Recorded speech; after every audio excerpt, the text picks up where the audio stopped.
Hi, my name is Helen Ritchie. I'm a nutritional therapist, and I just want to give you my top tips for a healthy diet. Number one, avoid processed food, ultra processed food. What do I mean?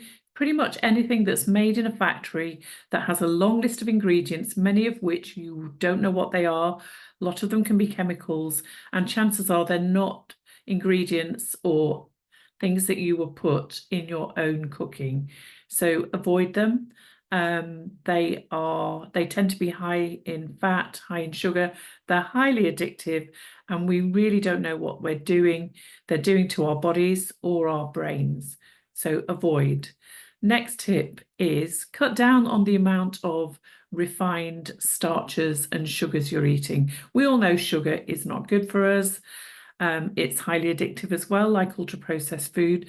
But did you know that the refined white starches, so I'm talking about white bread, white pasta, white rice, even too many white starchy potatoes will also break down into your blood as sugar. So even though you don't recognize them as sugar, they're still impacting you in the same way that sugar is. So cut down on these.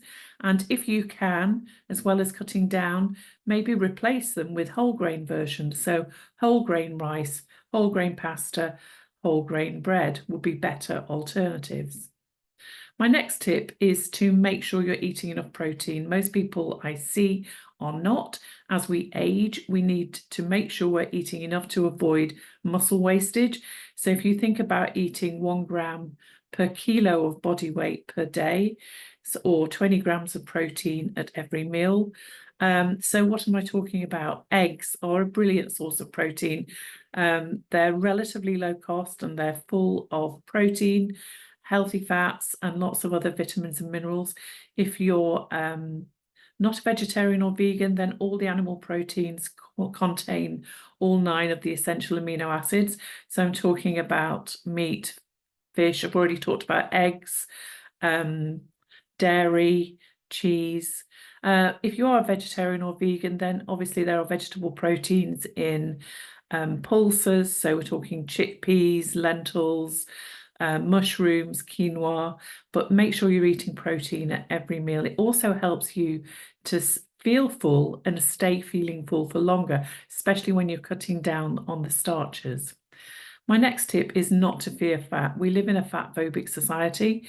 Many of us think falsely that eating fat will make us fat, whereas it's more likely to be the sugars and the starches that are being laid down as fat. We need fat. Our brains are 60% fat. Our hormones are made from fat. Fat, like protein, also makes you feel full and stay full for longer.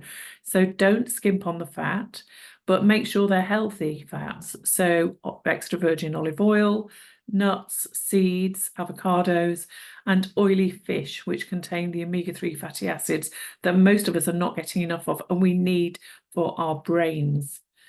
Oily fish include salmon, mackerel, anchovies, sardines, herring, trout. So don't fear fat. Make sure you're eating enough fat. And then my final tip is to make sure you're eating a wide range of vegetables and fruit. Think all the different beautiful colours that they exist of vegetable and fruit. A lot of us eating too many fruits, even though they're generally healthy with fibre, vitamins and minerals. Again, they contain sugar, which your body recognizes as sugar, even though they're healthier. It's healthier to eat an apple than a donut. But are you eating enough green leafy veg? Are you eating across the rainbow? All the reds, oranges, blues. The government recommend 5 portions of veg and fruit a day. Most of us aren't even managing that. So at least aim for that and then try and increase. Try for every meal to think about what protein am I eating? What vegetables, salads, fruits am I eating? And then think about the starch and where is my fat coming from? So that's all for now. Those are my top tips for what is a healthy diet.